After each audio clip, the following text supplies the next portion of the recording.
volta aqui com o Sempre Melhor. Depois dessa receita tão gostosa, a gente vai bater um papo agora, falar um pouquinho sobre depressão, que é uma doença tão silenciosa que muitas vezes aí acomete quem a gente menos espera. E a gente vai falar um pouquinho isso dentro do esporte. Eu tô recebendo duas pessoas assim queridas, dois profissionais incríveis pra gente falar um pouquinho sobre esse tema. Estou recebendo o Dr. Rodrigo. Me fala o seu sobrenome. Cialfa, estou certa? Cialfa. Cialfa Falcão, que é psicólogo esportivo. E eu quero depois saber qual é a diferença, tá, doutor? E também recebendo o Rodrigo Bragueto, que é ex-árbitro de futebol. Você já deve conhecê-lo aí, já deve ter visto ele, que é uma figura bem famosa aí. Rodrigo tem história para contar aqui, vai contar um pouquinho da história dele também dentro do futebol. Então, sejam muito bem-vindos e a gente vai falar um pouquinho sobre isso. Quero perguntar para o doutor, depressão e o esporte, como é que isso aí tem hoje sido linkado o esporte com a depressão? Então, todo atleta ele é um ser humano, né? E qualquer ser humano ele pode se acometer de qualquer transtorno psicológico, de depressão, de ansiedade, né? O que a gente percebe é que o esporte cada vez mais, por ser algo que tem muita pressão de torcida, de patrocinadores e até dentro dos próprios times, algumas pessoas acabam, às vezes, não conseguindo lidar com isso, né? E aí surge depressões, ansiedades, né?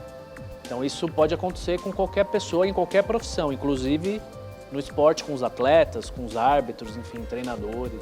É engraçado porque o esporte, ele libera vários hormônios bons, né? Vamos dizer assim. Então, a pessoa, quando tá com depressão, a primeira coisa que você fala pra ela, vai fazer um esporte. Sim. Então, aí a gente fica naquele contraponto, né? Como é que um atleta é afetado dentro dessa questão psicológica, sendo que ele tá fazendo uma coisa que é indicada para quem tem depressão? Sim, é que aí nesse caso é o trabalho dele, né? Quando uma pessoa tem depressão e o médico ou o psicólogo pede para fazer esporte, é justamente para liberar mais esses hormônios do prazer, né? O atleta já não, a profissão dele é o esporte, então ele usa o corpo dele para isso. Naturalmente isso já tem dentro dele, né?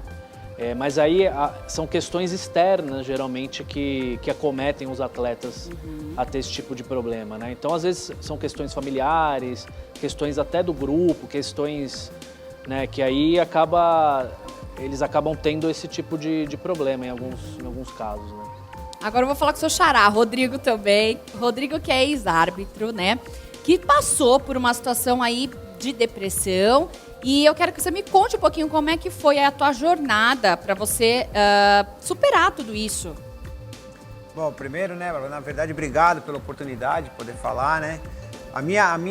O meu processo ele foi gerado devido à minha parada como árbitro de futebol, né? Então eu tinha uma rotina como árbitro de viagens, de estádios, né? E quando eu parei de apitar futebol, eu tive aí uma recaída, né? Da perda, a minha também foi uma perda repentina, né?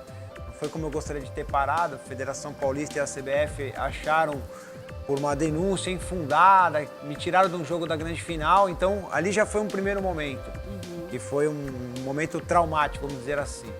Depois a continuação da carreira, que eu tinha um planejamento para minha carreira e algo que não aconteceu, né? E aí a superação, na verdade, ela vem muito de eu ter entendido o que estava acontecendo, né? Ter assumido, porque acho que a grande maioria das pessoas, elas não assumem, né? Que estão depressivas. Eu confesso, né? Eu desconhecia, eu achava até que eu achava que eu era forte mentalmente, né? Um árbitro de futebol, pressão. Sim. E depois eu tive que realmente superar isso com tratamento, né? Com psicologia, com terapia e, claro, né? Também tive que entrar com medicamentos para poder recuperar aquele primeiro momento, né? Sim. Aí depois eu venho aí de um colégio salesiano, né? Fui entendendo, apego a Deus, ao trabalho, né? Porque você fica desmotivado. Uma das coisas da depressão, você quer se afastar do trabalho, você não tem muitas forças para poder trabalhar. Quando fui conseguindo me recuperar, E a família, né? Família e alguns amigos aí que me ajudaram bastante nesse processo. A preparação tanto física quanto mental é muito difícil. Eu me recordo nas Olimpíadas, doutor Rodrigo, o caso da Simone Biles, onde ela falou que não ia competir porque ela não estava bem mentalmente. E ali era a Olimpíada dela, ela ia ganhar ali de todo mundo, né? Você acha que hoje os casos de depressão no esporte têm crescido, principalmente nessa área do alto rendimento? Como é que os psicólogos hoje que tratam disso, eles estão lidando para que os atletas possam aí continuar tendo uma alta performance sem estar prejudicado mentalmente? Então, na verdade, esses casos sempre existiram, né, de depressão no esporte e tal. Só que nas últimas décadas e nos últimos anos, principalmente, eles vêm sido falado mais, né?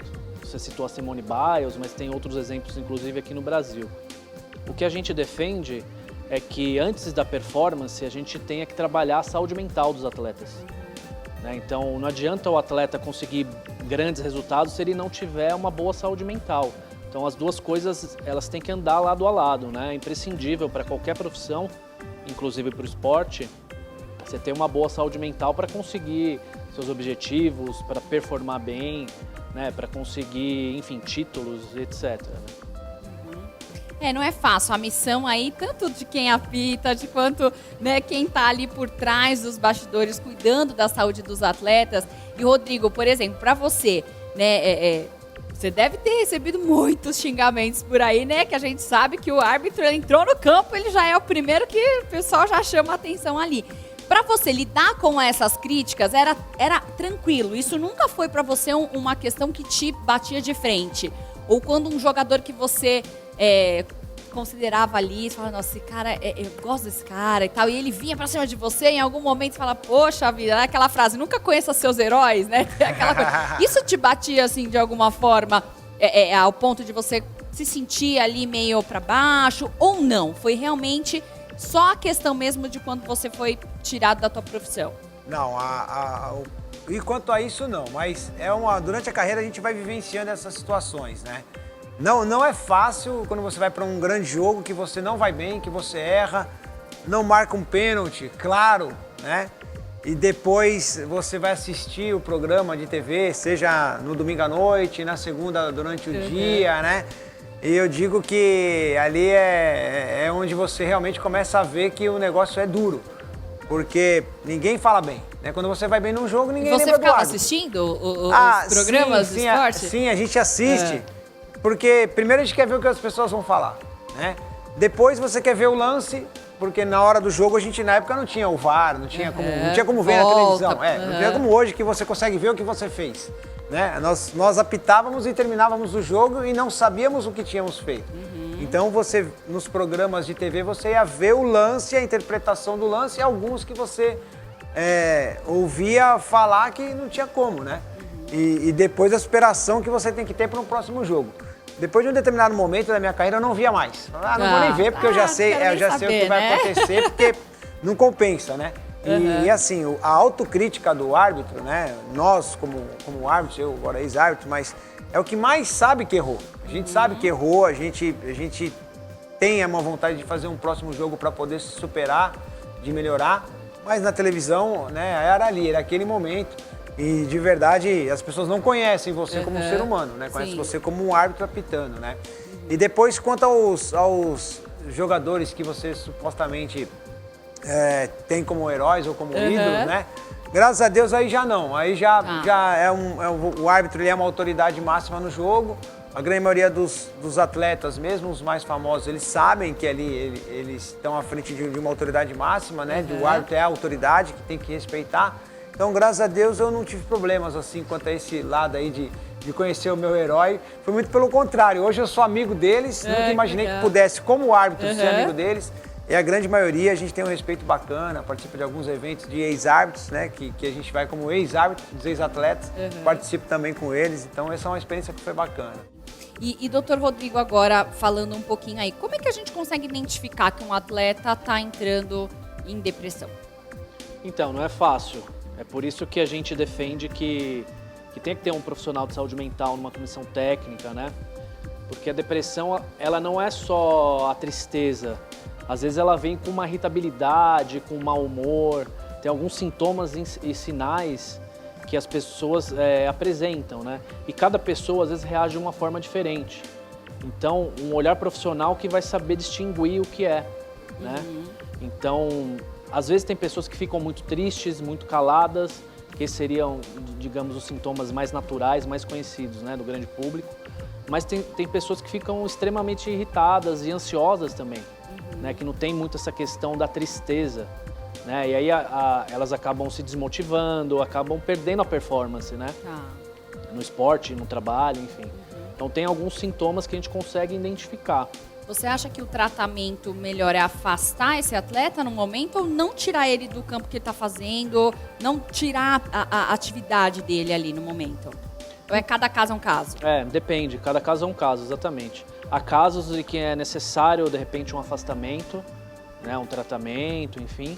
E há casos que, naturalmente, ele pode continuar treinando, continuar jogando, né? Então, depende muito do caso, porque tem graus diferentes de depressão, né? Tem depressões que são muito mais complicadas, então tem que ter um pouco esse, digamos assim, esse afastamento, enfim, esse recolhimento. E tem outras em que o atleta pode continuar exercendo as suas atividades naturalmente, né? Desde que ele se trate direitinho. Ser jogador de futebol no Brasil não é fácil, né? Eu não acredito que um atleta hoje possa desempenhar na alta performance sem ter todo esse amparo aí dos profissionais da área, né? Como a gente tem aqui o Rodrigo Falcão, que faz a psicologia, assistente social, nutrição e toda a equipe técnica de treinadores que vão ali sim fazer a preparação técnica, né, no futebol nesse caso. Hoje você se sente bem, se sente curado? Como é que você se sente hoje? Como é que é o Rodrigo hoje? Não, excelente pergunta, Bárbara. Graças a Deus eu tô curado. Eu posso falar isso, né? Foi um processo, eu parei em 2013.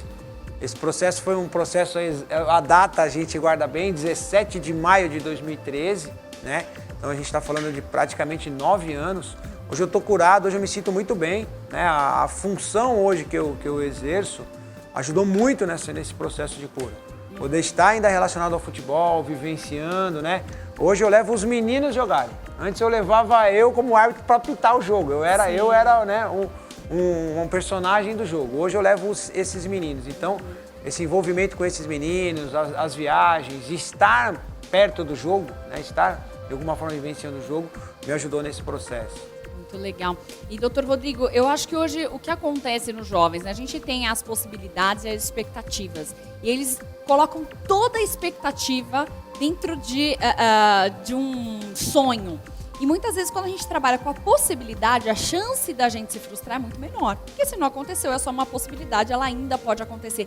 Como é que você fala para um jovem atleta que chega para você com depressão, dentro de uma expectativa grande de ser um jogador de futebol, um atleta na função que ele está exercendo hoje? Como é que você chega para aconselhar esse jovem? Então, é preciso ter planos B, Cs, né? Como você disse, né? Não apostar todas as fichas só no alto rendimento, porque o funil do esporte e do futebol, por exemplo, ele é muito grande, né? Enfim, sei lá, de cada 1000 meninos e meninas que começam, um vai dar certo, um vai conseguir chegar lá, por exemplo. Então, o estudo tem que andar paralelamente, outros projetos têm que andar juntos, né? Porque é isso, a frustração ela vai acontecer em algum momento, né?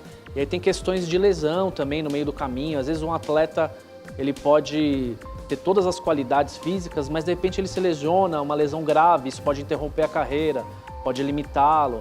Então tem várias variáveis aí que a gente tem que saber lidar e tentar ensiná-los de alguma forma, né? O que eu procuro fazer é dizer que é um processo, né? Enfim, como tudo na vida tem começo, meio e fim, né? Então é necessário você se preparar para todas as fases, desde dessa fase de iniciante aí, que ele está se profissionalizando, durante o esporte, o que ele precisa fazer, quais as habilidades que ele precisa, e no final da carreira também, quais as habilidades que ele precisa ter para parar bem, né? Porque essa questão da depressão, ela vai acontecer em diferentes níveis, né? A maioria dos atletas que param, eles têm pelo menos um pouco de depressão, algum nível de depressão, Tá. né? Tem atletas que param, não conseguem fazer uma boa transição e vão ter uma depressão um pouco maior, vão se envolver com álcool às vezes, né? Vão perder dinheiro, vão Sim. perder status. Alguns acabam não sabendo lidar com isso. Então é normal que tenha um pouco de tristeza, enfim, com o fim de um ciclo, né? Mas é necessário se preparar antes para isso, né? Acho que como aconteceu aqui com o Rodrigo, né? Sim. Talvez ele tenha sido uma interrupção abrupta aí antes do que ele planejava, né? Foi Isso, com 38 anos, né, que você Foi. parou, né? Foi. Super jovem ainda pro futebol. A gente sabe que até ali tem jogador de até 45, ainda vai, 43, ainda rola ali tranquilo, né? Mas foi exatamente isso, né? Porque o árbitro, quando eu apitava, ele podia ir até 45 anos. Hoje Tá. já pode até 50, até aumentaram mais 5 aumentou anos. mais. Aumentaram mais 5 anos. Mas o meu foi exatamente isso, né? Que o Dr. Rodrigo falou. Eu tinha um plano de carreira para mim, né? Nós, os árbitros, não tem um treinador, né? Não tem, assim, uma comissão técnica, né? Um quadro de profissionais à disposição. A própria federação não tem esse cuidado com vocês. Não, a federação assim, existem alguns profissionais, mas que se você procurá-los, de alguma forma eles vão trabalhar. Né? Já é um pouquinho diferente no clube que está ali em contato diário com os atletas, né? Ou você vai pegar, como geralmente é isso, um treinador detecta essa tristeza em um atleta e depois passa ele para o psicólogo. Fala, estou detectando que o atleta... Nós não, o árbitro, se a gente não falasse, eu não estou me sentindo bem, para falar com o psicólogo, a federação não tinha como detectar isso. Não tem um contato estreito com os árbitros, né? Mas eu tinha feito um plano de carreira para mim, encerrar com 45 anos de idade, eu estava vindo bem, existia uma possibilidade de ascender para um quadro internacional, ser um árbitro da FIFA, né? Talvez chegando à FIFA poder ir à Copa do Mundo. A gente tem o meio também, entre nós, o pessoal fala, pô, o Bragueta tá bem, as apostas internas, né? Pô, o próximo árbitro que deve ir à FIFA do Estado de São Paulo é o Bragueto. Então toda essa expectativa, como o Dr. Rodrigo falou, também é no árbitro, né? E o meu foi essa parada. Eu, na verdade, escolhi parar. A federação não encerrou a minha carreira, não me tirou. Eu confesso que eu estava querendo pensar em parar. Achei que já estava cansado de apitar, de treinar, porque realmente é uma rotina muito exaustiva. Tinha que chegar de jogo e ir trabalhar, sair do trabalho e ir treinar. E aí eu percebi que não estava preparado para aquele momento, mas já era tarde, essa é a grande verdade. Bom, olha, eu desejo para você muito sucesso aí naquilo que você se propôs a fazer hoje, cuidando desses jovens também. Que a sua saúde esteja aí 100% para você ainda realizar muitas coisas. Agradecer também o Dr. Rodrigo que esteve aqui com a gente, falando um pouquinho sobre esse tema que é super importante. Eu quero que vocês deixem aí os agradecimentos finais, podem deixar as considerações, quiser deixar um recado, enfim, para quem está nos assistindo. E os contatos de vocês, deixar as redes sociais para a gente seguir vocês. Pode falar, Rodrigo. Dr. Rodrigo, depois Rodrigo. Bom, agradeço, o Rodrigo de cada vez. Agradeço o convite, né? Mando um abraço aí para quem está assistindo, provavelmente para minha filha Lorena, que tem 3 anos, deve estar assistindo o papai na TV, minha esposa, enfim, família. Para me acessar é pelo meu site. Eu tenho um site que se chama Psicologia no Esporte. É fácil de acessar. E também um podcast com o mesmo nome, né? Psicologia no Esporte. Eu tenho todas as redes sociais, mas elas são privadas, né? Tá. Então acho que pelo site é mais fácil. Perfeito, então. Rodrigo, por favor, Rodrigo Bragueto. Primeiro agradecer, obrigado o convite, né? O pessoal todo da produção. Mandar um abraço, né, para os meus familiares. E na verdade quem sofreu muito foram os meus pais, né? Que com a parada e depois com tudo que aconteceu, né? Minha esposa, meus filhos, né? E mandar um abraço também para os meus amigos, né? Poucos amigos aí que ajudaram bastante nesse processo, porque não foi fácil, né? Então, ali a gente tem o Tatá, o Marcelo, o Jorge, o Vitor, que são pessoas muito especiais nesse momento, né? E mandar um abraço pro pessoal aí de São Roque, né? Mandar um abraço lá para o Tuxê, que é o nosso presidente do clube, né? Mandar um abraço para todo mundo que está envolvido e os nossos atletas, os profissionais que trabalham com a gente. E as nossas mídias lá, né? O Paulistano São Roque, né? Paulistano de São Roque, as mídias, né? O nosso site também, Paulistano de São Roque, e as minhas mídias é @Rodrigo Bragueto, que é o meu nome mesmo. Maravilha, muito obrigada mais uma vez. Voltem quando quiser, a casa também é de Obrigado. vocês, tá bom?